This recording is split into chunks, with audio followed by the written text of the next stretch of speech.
Hello. Hi there. Hi, how are you? I'm good. How about you? Good, good.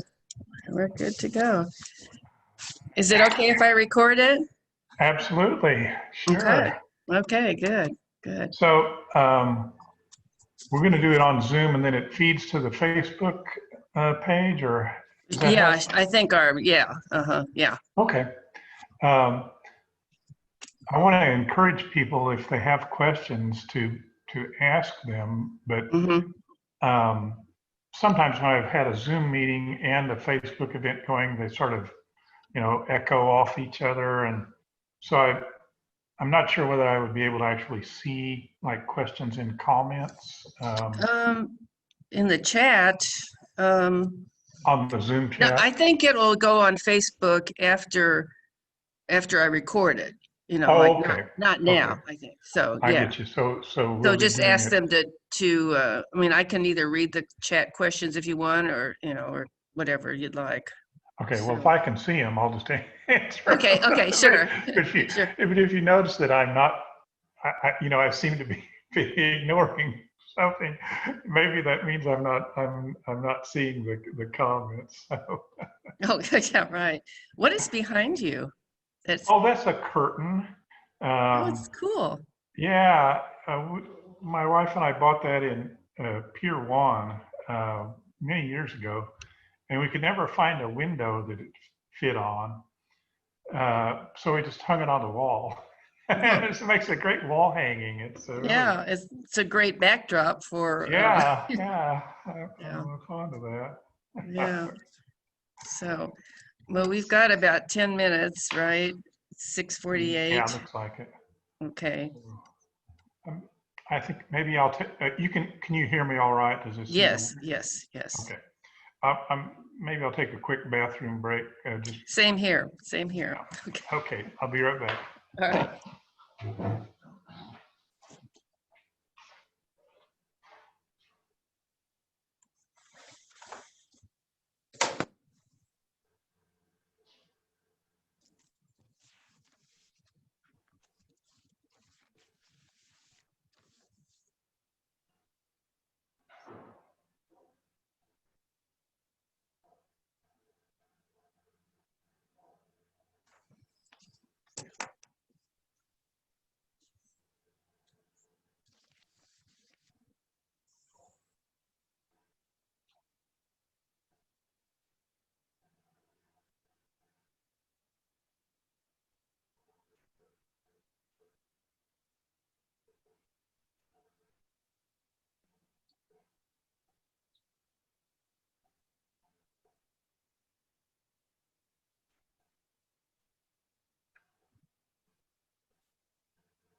No, we haven't started yet. Yeah. Yeah, Do you need to go back upstairs? No. Okay, then we'll turn our thing. right, I'll actually park in the parking lot. Oh, good, okay. Go ahead. Uh-huh.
Well, good evening, everyone, and thank you for attending this virtual program with Steve Wiegenstein. And Steve has been here several times before to talk about his wonderful novels. And today he's going to be talking about the new Ozarks literary renaissance. And he has long experience with Ozark literature. He co-founded the Ozark Review magazine. He's been a newspaper reporter, taught at many colleges and universities in the Ozarks, and he's just has a long history of writing and reviewing. So welcome, Steve, and we're glad to have you here. Well, thank you, Natalie, and I'm really Madeline. tickled to be here. I'm excited to give this presentation, and thought I'd kind of my goal for the evening is to give you kind of an overview of where I see things in terms of writing in and of and about the Ozarks, which to me has taken a really significant jump in the last decade or so. And then also to hopefully leave you with some authors that you might want to look up if you've not heard of them, to look for their books. And either check them out or buy a copy. So those are kind of my two goals: is to just introduce you to some what I see as really interesting developments, and then maybe get you to say hello to some writers that you may or may not have heard of before. So I've got a little slideshow here. So I'm going to call it up onto the screen and begin with that, although I'll be back from time to time. So let me pop my screen up here. All right. There we go. So talking about what I call the new Ozarks literary renaissance, and if you have questions or comments that you'd like to make, I certainly always welcome emails. There's my email address on the screen. And you can also see there I have a website that's just myname.com. So feel free to check that out as well.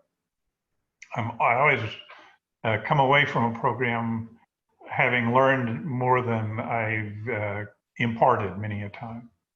Okay, so there are a couple of events that happened in last year, and by last year I mean 2019, that I think are particularly significant when we think about the Ozarks.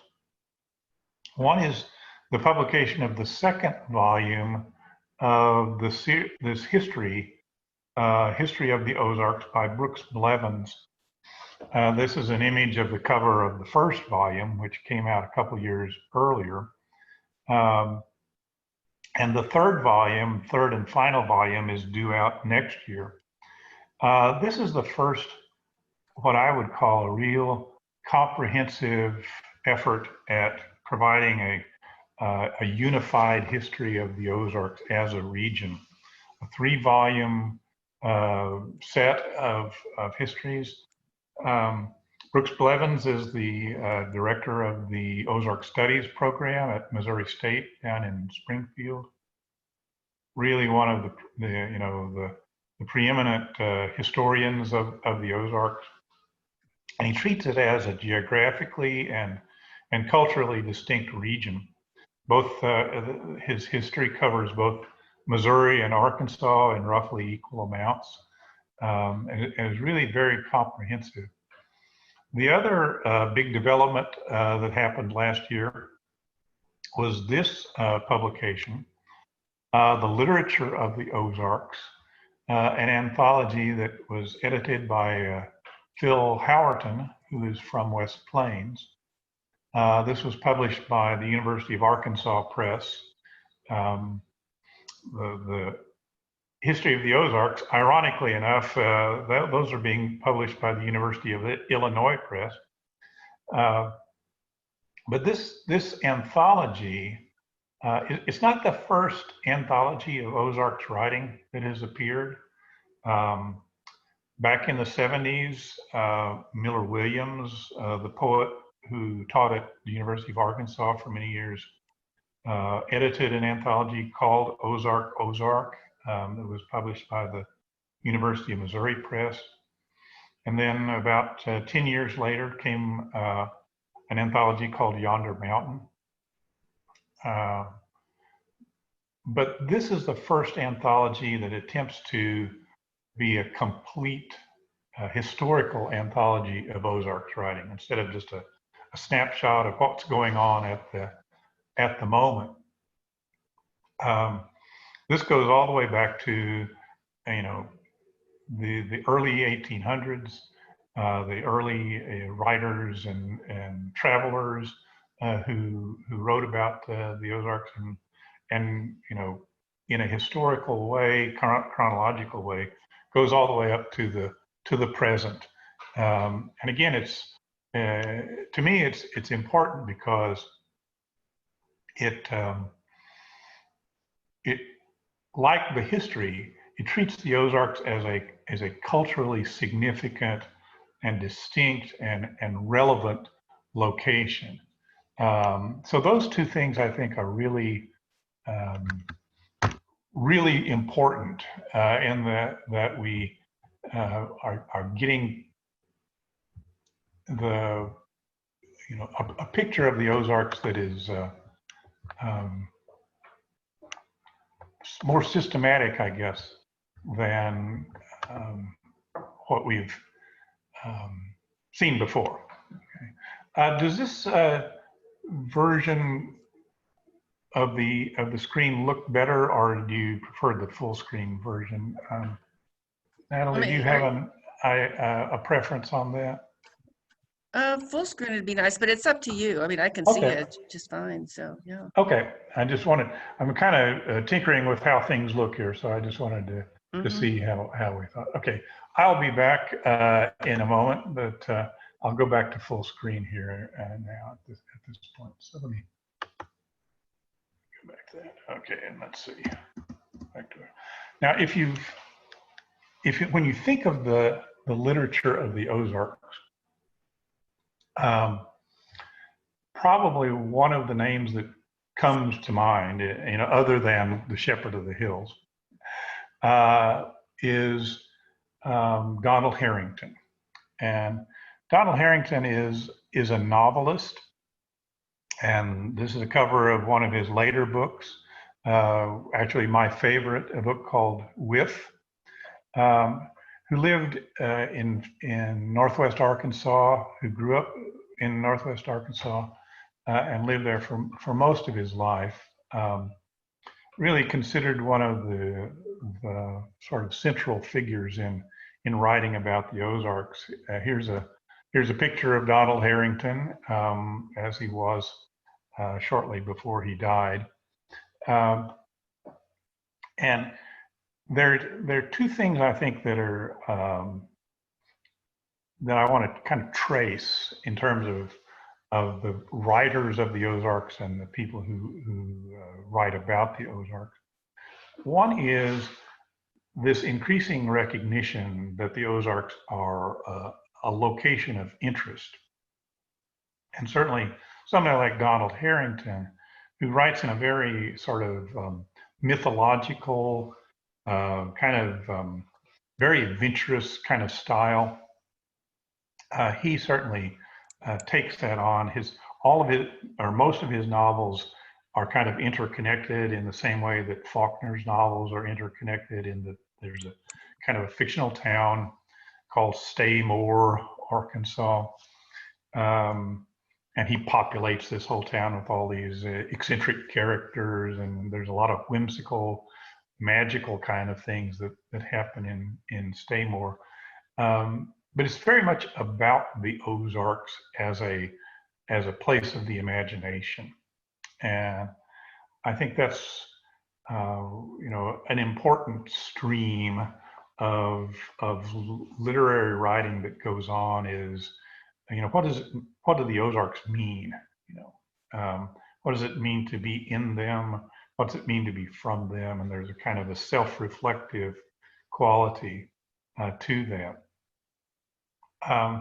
The other is there something special about the location? You know, a focus on not necessarily a cultural or sort of mythological thing, but rather the place itself. And you'll see writers who focus more on the Ozarks as a setting. One of the main writers, and again, if you're familiar at all with people who write about the Ozarks, you probably run across this name, and that's Daniel Woodrell, who lives near West Plains. And his most famous book probably is Winter's Bone, famous because it was made into an award-winning movie, and you know everybody got to see Jennifer Lawrence as Ree Dolly in Winter's Bone. And you know, if you read Winter's Bone, and it's worth a read even if you've seen the movie. One of the things you get out of it is a very intense sense of setting. Right? That it's all about the place and the specifics of that place. And Woodrell's writing, if you wanted to categorize it, I guess, in a sort of sloppy way, you would you may call it a thriller, right? And a lot of his other books are much more in the thriller genre, where there's a murder, you know, and a horrible person who's, you know, who needs to be dealt with in some fashion, that kind of thing. And it has kind of, you know, the success of Daniel Woodrell and Winter's Bone has spun off a lot of other writers, so much so now that you hear publishers and critics talking about entire genres of rural noir or hillbilly noir fiction. Now, I will confess, I'm not a real follower of thrillers. It's not a genre that I keep up with a whole lot, although I know a lot of people really love thrillers. So I would mention just a couple of other writers who have sort of visited this territory since Winter's Bone. One is Heather McHugh, whose novel The Weight of Blood takes place in the Ozarks. And again, it involves a ghastly killing and, you know, the sort of small town secrets and that kind of thing. She has since gone on to write thrillers that are also set in Iowa and in Kansas. So you don't get quite as much a sense of her as a really someone who's really zeroed in on the Ozarks as a location. Another writer in the thriller vein is Amy Engel, whose novel The Familiar Dark just came out earlier this year, and it too it takes place in a fictional Ozarks town called Barren Springs, and you know it opens with a murder, and you know a lot of our energy in the book is devoted to finding out who done it, right, and the scary things that happen as we get closer to the killer, kind of thing. So there is a sort of stream of gritty Ozarks thriller writing, which if you watch the Netflix series Ozark, you can kind of see where that leads to. Is the Ozarks is this really scary place where people kill each other and feed the bodies to the hogs and that sort of thing. So there's that going on, right? I will say though, there's a lot more happening in other kinds of Ozarks fiction than just thrillers. A book that kind of got overlooked when it came out, but I certainly recommend going back and trying to find, is this one. called Dahlia's Gone. It's by Katie Estel. And this is a novel that also starts with or doesn't start, but it very near the beginning has a murder, right? And the murder is the central sort of problem of the book. But it's not a thriller in the kind of standard sense. Instead, it's a really engrossing character study. In that there's three important characters in the novel. There's the mother of the murder victim. There's the neighbor, and then there's the deputy sheriff. All of whom are female. Right? So it's these three female characters who, interweave and respond in their own ways to the killing that has happened and that affects them all so profoundly. You do, have to figure out who did the killing, but you really kind of know who did it. You're about a third of the way through, and it doesn't get hard to guess. So like solving the crime is not really what the movement of the book is. It's more about how do you experience this terrible thing, and how does it change people? And that it's really quite a lovely book, and very well written. Now, you wouldn't say lovely about many murder books, but I think that fits. There are also lots of writers who are doing non-thriller type work, non-genre work, kind of mainstream fiction. Let me just point out a few. If you haven't visited any of Steve Yates's books, he is from Springfield. This is the cover of his first novel, which is called Morgan's Quarry. And it's a historical novel. It takes place during the Civil War. And it's set in and around Springfield and then also up in St. Louis. But again, even though it's historical, it's very, very rich in the Ozarks as a place. Involves this quarryman, Markin, who is trying to steer his way between the two warring sides. And if you're familiar with the Civil War in Missouri, you know that most towns were kind of like Springfield in that you couldn't really get very comfortable on either side because it was just not safe. Missouri was not a safe place to be.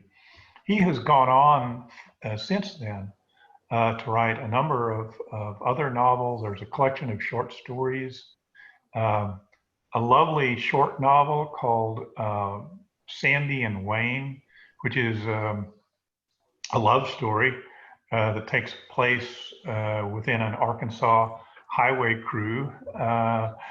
So he's very much focused on the Ozarks. He really is involved with the Ozarks as a setting, and his books really reveal that. This is what Steve Yates looks like. He's a fairly young fellow. I'm still expecting to see a lot of good work coming from Steve Yates. He doesn't live in Springfield anymore. He lives in outside of Oxford, Mississippi, but he's still very much an Ozarks writer. There are some writers who really work in the mainstream of short fiction.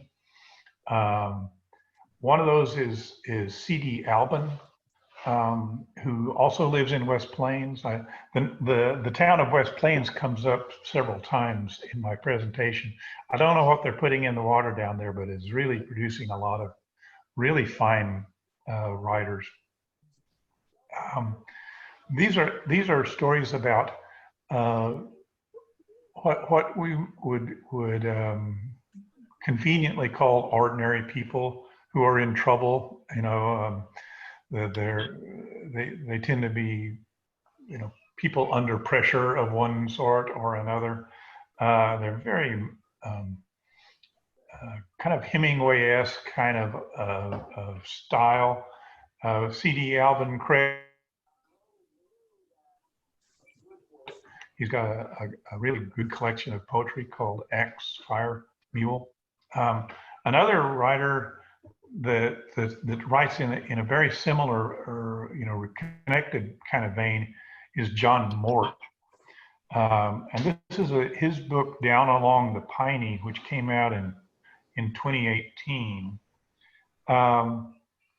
The University of Notre Dame Press has a prize called the Sullivan Prize that is given to a collection of short stories. And this was the winner of the Sullivan Prize back in 2018. It's a really interesting collection of short stories, most of which happen in the Ozarks, but some of them involve people who are like from the Ozarks but have been moved away, but they can't quite shake it, and that sort of thing. So he's got a little more kind of wide-ranging quality to his setting. John Mort is a Vietnam veteran and has a couple of collections of military fiction as well. So if you're interested in military writing, he's got some really good stories and novels that have a military setting. Probably the best one is called Don't Mean Nothing, which is a collection of military stories. He himself was in the 1st Cavalry, so he really writes from what he knows. And then I will be remiss if I don't mention, in addition to Craig Albin and John Mort, I've got a new collection of stories out. This is my collection of short stories that just now came out, and most of them are set in the eastern Ozarks, which is where I grew up. Although there are a couple of outliers. There's one that takes place outside of Joplin, and one that happens on a trip and things like that. And then there's some that just kind of generic sorts of locations. All three of us, and as I call us a group of writers because we're obviously all doing independent things. But one thing that these stories all have in common is that we tend to be what you call mainstream realists. We're in the realistic fiction kind of vein, and we tend to focus on the lives of plain folks, ordinary folks, that sort of thing. There are other things, however, that are going on in fiction besides thrillers, genre fiction, and mainstream realism. One, this is kind of a curious book, but I just kind of want to mention it because it's so interesting. There's a science fiction trilogy out there called the Ozark trilogy. And if you're interested in science fiction, this is worth checking out. It's worth taking a peek at. It's written by Suzette Hayden Elgin, who spent most of her life in California, but then in her later years, she moved to Northwest Arkansas. She was pretty well established in science fiction and science fiction poetry, or speculative poetry.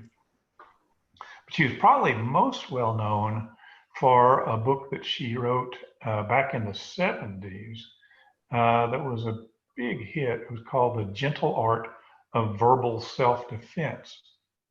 She was actually a linguist. You probably remember that book because it sold a billion copies. It went through, they had like 20 different, The Gentle Art of verbal self-defense for, housewives, and the gentle art of verbal self-defense in the workplace, and all this kind of stuff. But in addition to that, she wrote the Ozark trilogy. And what's kind of interesting about that is it doesn't take place in the Ozarks. It takes place in outer space. But the planet is weirdly resembles the Ozarks, right? And except, it resembles the Ozarks, except that mules can fly and grannies can do magic. And, there's all these kind of speculative fiction things that are happening.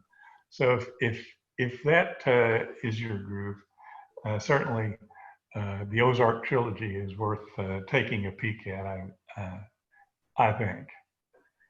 Well, I've been talking about fiction, and I want to turn from that, though, and just look at other things as well, though. The one thing that, behind all this is kind of the question of why is all this happening, lately, right? Why has there been such a flourishing of books set in the Ozarks, about the Ozark, by Ozarkers or natives or transplants?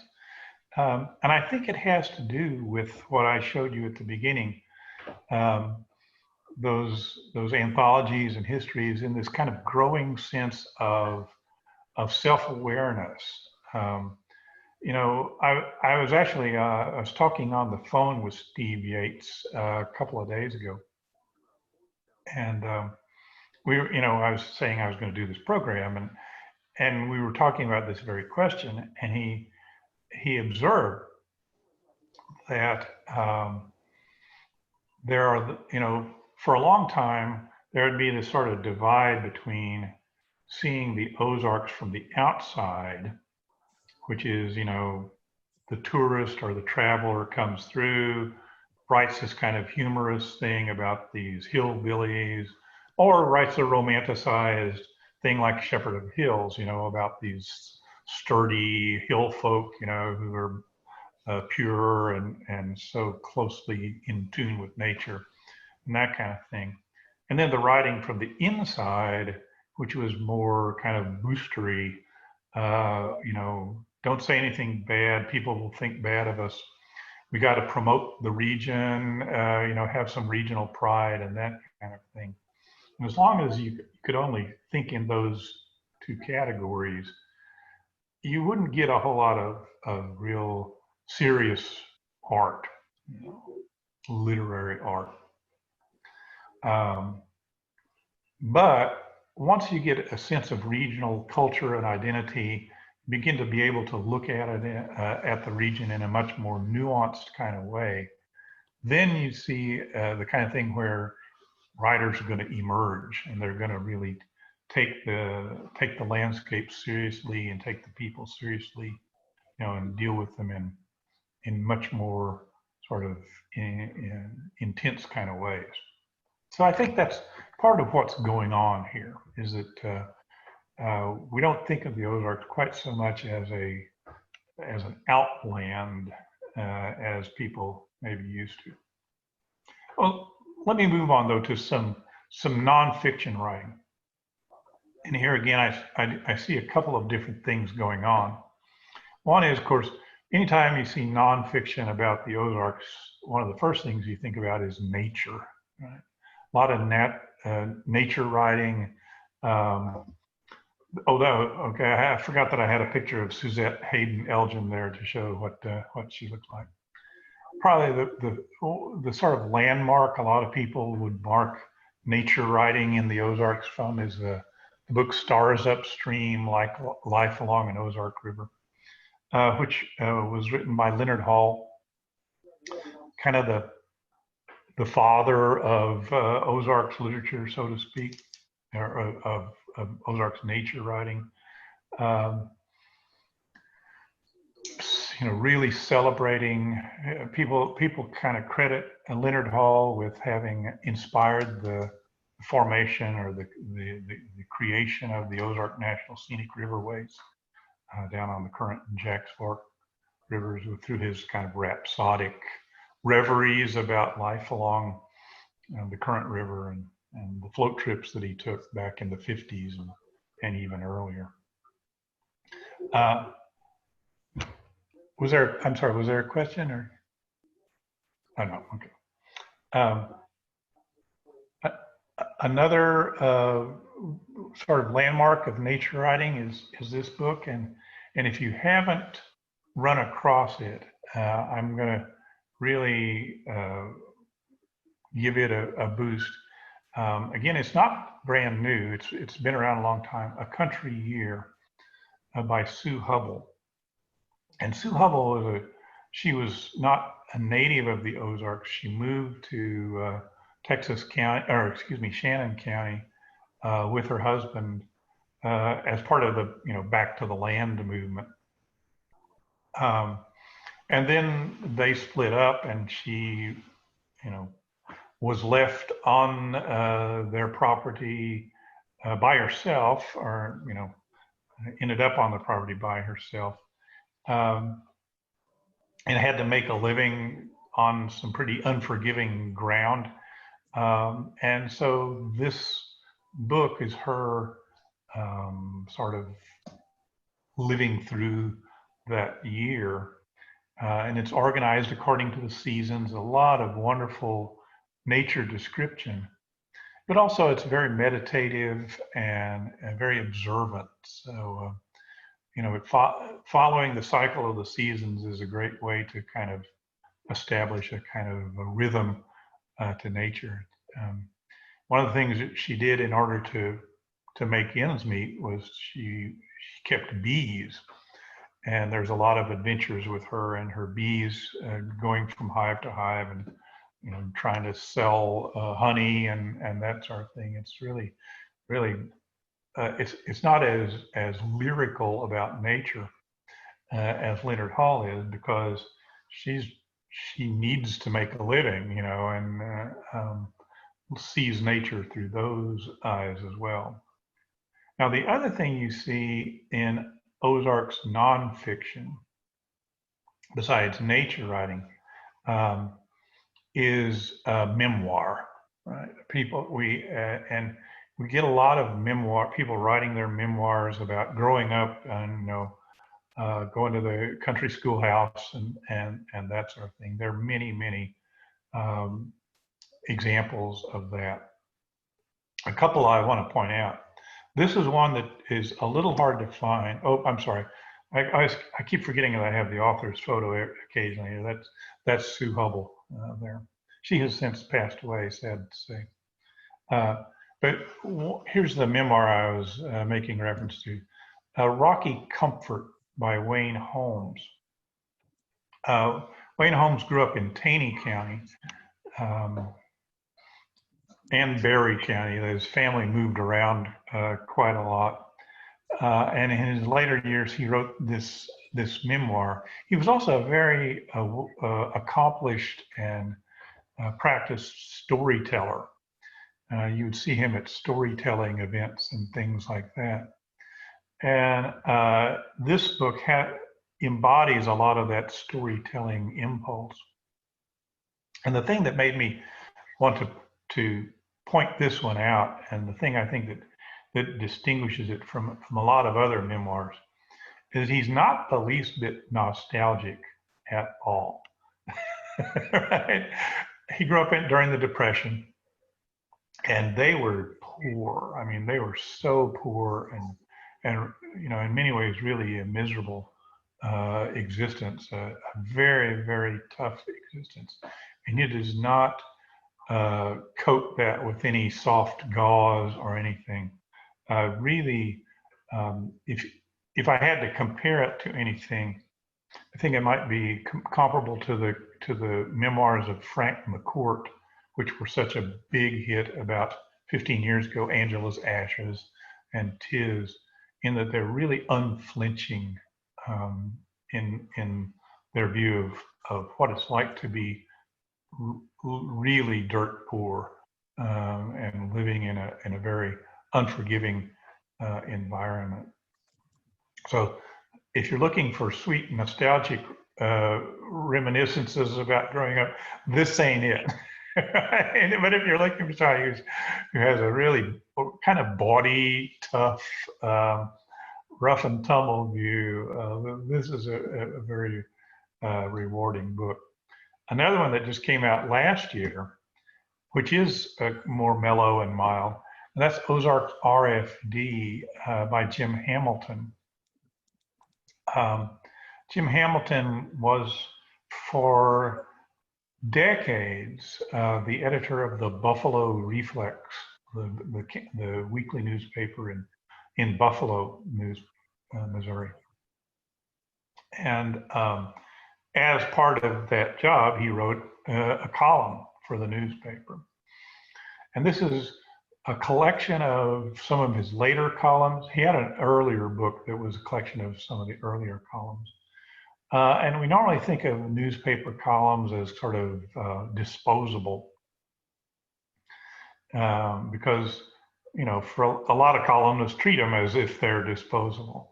But Jim Hamilton's columns are a cut above that, in that even though they had to fit the length necessary for the newspaper column, and so they tended to be a little bit on the short side, he would often delve into meaningful topics, a lot of memories of growing up, and his are much more fond about being, you know, a child on an Ozarks, on a Dallas County farm. But also there's meditations on difficult aspects of life.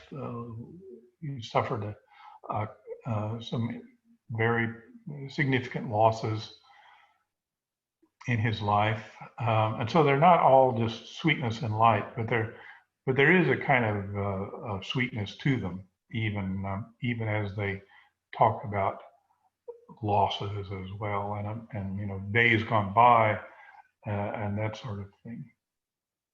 So nature writing, memoir writing, those are kind of the two main things that we see in nonfiction that comes out of the Ozarks, and certainly both of those are, you know, terrific things.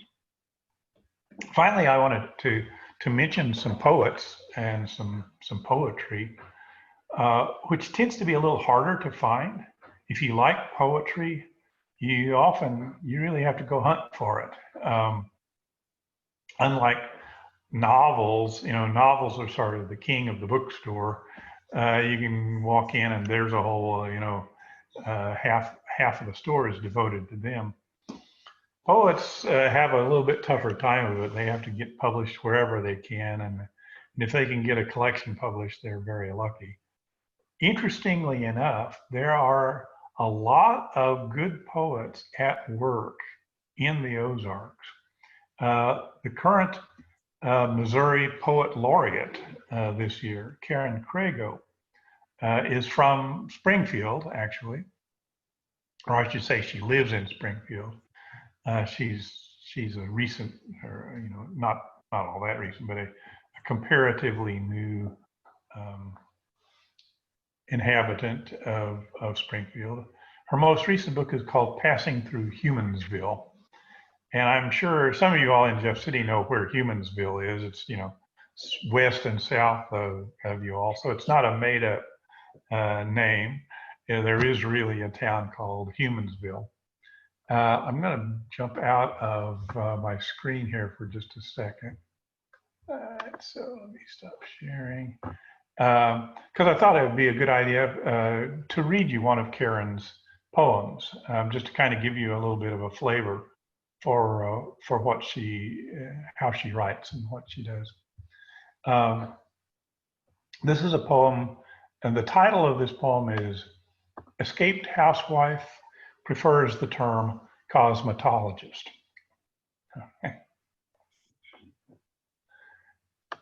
Quasi-scientific, maybe. But think of beautician, a word that assumes loveliness is brought off by technology. She prefers cosmetologist. How it seems to have something to do with the stars. She believes she can see the future. She stares face down at the globe of a stranger's scalp and adjusts the tilt of his head. At the academy, she is learning about the tendencies of things to remain where they fall. She knows some tricks: spritz and gel, the so-called permanent wave. She wonders where they come from, this galaxy of dowdy customers. Some days her precision cuts hang like torn drapes on a dirty window. I see you've tried an asymmetrical look, her instructor might say, snipping corrections. At the academy, asymmetrical is spelled with a D. She came here to verify what she always suspected, that straight hair must be curled, curly hair straightened, long hair cut, short hair extended, that what comes to us by fate is wrong. You can kind of get a sense of Karen Crago's work there, in that she's a pretty darn whimsical writer, and I think that's one of the things I like so much about her work is that she can really be funny, right? As well as insightful, which is a kind of a tough thing to pull off. And as I mentioned, she's currently our Missouri's Poet Laureate, so that's something nice to know. Now, another poet, also from Springfield, who has a brand new collection out, is Amy Wright Volmar. Let's see here. I can't get my slide to move. There we go. And her collection is called Follow. And she's a real nature poet. One of the things about, you can kind of see that from the topographical map there on the cover. She loves to do observations about nature. And I'll read you one of Amy's poems just to kind of give you a sense of how she writes. If there is no path, oh, I'm sorry. This is a poem that's called To the Waterfall in Winter. If there is no path, create one. On deer hoof feet, crush leaves, pause while your ears twitch, and you scan the limestone ridge you're following. The black caves listen. Then slide 3 times on leaf-hidden stones, and so blunder at last to the waterfall.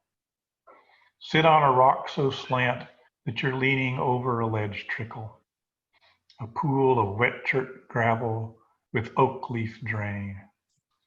The water slips, drips, chains, snaps over rock and moss that's the palest of greens, a bobcat's eyes peering through twigs. You may never know what inside you needs healing. But when the sedge wren lights on the vine at the base of your rock, and you feel every speckle of her feathers, her pine needle feet, her vivid eyes trusting you, you'll trust yourself to climb, if you like, as high as the cave up there, by the sky where the waterfall starts, a cave too small for your shoulders, but through limestone pierced by rain for how many years, hear how the waterfall begins. One drop. I really think that's a lovely poem, and you can see how closely observed it is, and so many of the poems in Follow are just like that. They are just powered by this real sense of close observation. This is Amy Wright Volmar, who is busy writing right now, which is a nice thing to know. I'd also call attention to this book of poems. This is a name that you saw at the beginning of my program when I was talking about that historical anthology of the literature of the Ozarks. Philip Howerton, who edited that anthology, also is a poet. And this book of poems, as you can see and guess from the title as well, it's also got a lot of very close observation of nature in it, but also a lot of character poems. If you're interested in poetry about people, I haven't stopped to count, but I would guess at least half of the poems are about, you know, ancestors, neighbors, you know, people who he sees in town, things like that. So it's not so much in the sense of strict observation of natural phenomena, but also the populated landscape where his poems go. There are also, however, ones that are observational about natural phenomena as well. Another poet that's busy at work, also from West Plains, is Dave Malone. And his poems too, they can be kind of funny. They're also whimsical and observational about people. They're also can be quite sensuous. His poetry also looks back a lot into childhood. So I certainly recommend if you're interested in poetry, take a look at Dave Malone's work, which is available. He's got, I think, maybe 4 books of poetry out. Here's a picture of Dave Malone with me at an Ozark symposium. The Missouri State University campus in West Plains hosts a Ozark symposium every year at the end of September, last weekend of September, although alas, they didn't have one this year, you know why. But it's it's one of the most fun academic conferences a person can ever go to. Because it's not academic, strictly speaking, there are people just come from town and musicians come to play and all that sort of thing. So it's really a kind of a fun gathering. Anyway, since it takes place in West Plains, we generally see Dave Malone down there. One other poet that I wanted to mention is, and maybe read from, is Carolyn Miller, who grew up on the Ruby-Doo Creek, which is not at all far from Jeff City, down there, you know, Phelps County, yeah, maybe Laclede County. I can't remember exactly where her home was, but you know that area. And she has a book of poems called Route 66 and Its Sorrows, which a friend of mine recently pointed out. He thought, that's the best title I've heard all year, is Route 66 and Its Sorrows. She now lives in San Francisco, and so she doesn't strictly write Ozark stuff. But this particular book is separated into 3 sections. And the first section is all about growing up in the Ozarks. And they're very, very insightful poems, really well crafted. And then second section is mainly, you know, poems from San Francisco. And then the final section is from those 2 places and out into the larger world as well. Here's a poem. I'll just give you a sample of her writing. This is a poem from Route 66 and Its Sorrows called The Book of the Living. I looked out my window and saw that the world was filled with light in a city of wooden houses built on hills. Around the edges, water rocked and glinted, and a cloud of energy expanded and condensed, changing shape. I did not have the life I thought I wanted, but one that surprised me every day. And it was my life, crowded with words and sound, randomness and emotion, everything a sign, a secret that I could not understand. Yet I knew that beneath the blistered and peeling, shining and faded surfaces, something I could not name was binding us together, despite our failures and our imperfections. Something to do with longing, with desire, had set us spinning and keeps us aloft, humming in the darkness and the light. I think that's a really terrific poem. As you can see, more kind of philosophical, I guess we could describe it as much as anything. Although she writes a lot about family interaction, the dynamics of family, as well as these kind of larger, kind of philosophical things. One last poet I wanted to mention is, this is a poet from Rolla, Agnes Voita, who teaches at Missouri Science and Technology, teaches physics. So you might not think that physics teachers have a poetic spirit in them, but they do. And again, her poems likewise tend to be quite philosophical in their approach to the whole tasks of poetry. She goes for big fish in her poems. She thinks in kind of abstract and philosophical terms. Probably the thing that's most noteworthy, I guess, about Agnes Voita's poetry is that she is not a native of the Ozarks. And in fact, she's a native of Germany who is living in the Ozarks. And yet she responds to the Ozark landscape with the same degree of enthusiasm and care and attention of a fifth generation native. You don't have to be born, and bred in the place to get it necessarily. And so while we look at Ozarks writing as strictly the product of natives, that's not necessarily the case. And some really terrific work is done by people who moved there later in life, or who see it from a very different perspective.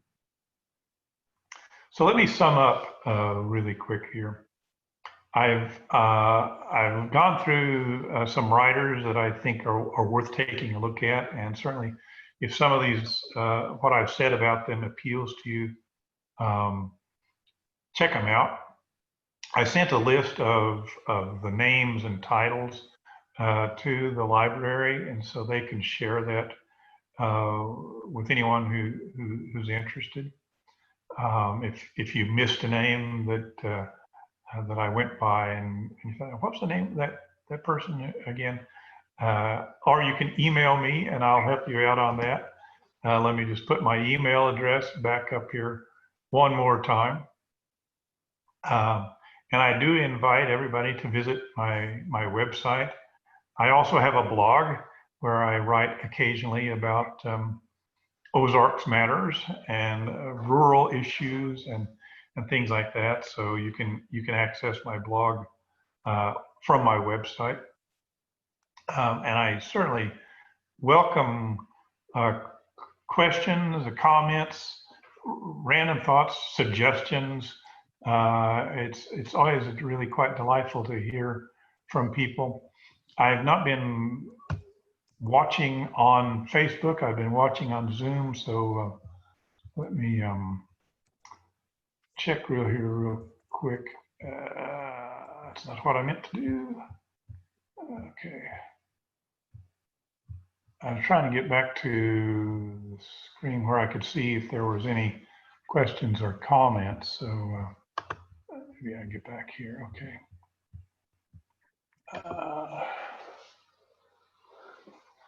Okay, I'm not seeing any questions on my Zoom chat screen, but I will check back later and on the Facebook event page and answer questions there as well if anyone has something they want to type in on the comments. And with that, I want to just thank you for your kind attention, and hope you all have a lovely remainder of your evening. Thank you very much, Steve.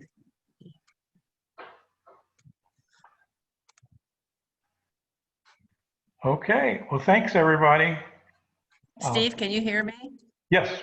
Oh, what about Vance Randolph? Well, Vance Randolph's an interesting case. He is identified as a folklorist, a collector of stories. He's kind of a controversial guy in Ozarks literature because there are, a lot of people kind of were sort of dubious about some of the stories he collected. He, did he make some of that up, or which of these are stories that he actually collected, and which are things he kind of just conjured up on his own?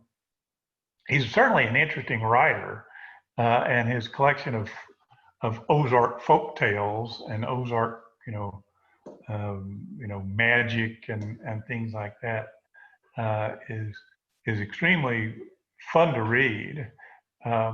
You'll get in a big debate with folklorists as to whether it's something that's acceptable in the folklore community, and his his methods of gathering stories tended to be coming into a town and going into the bar and finding the scruffiest looking old guy in the bar, sitting down to talk with him for a while, and they would get quite rowdy together, which is not exactly your standard anthropological method.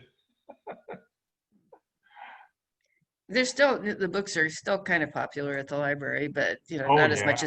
as much as they used to be, at least in our experience. But yeah, They're definitely worth looking at just for the historical value, if nothing else. Yeah, real local color, maybe. Yeah. Okay. And another one that has kind of risen and fallen sometime, I guess you could say, with the years was Mitch James, who was, he lived kind of halfway between Rolla and Salem. He was a musician, a member of the Ozark Mountain Daredevils, and then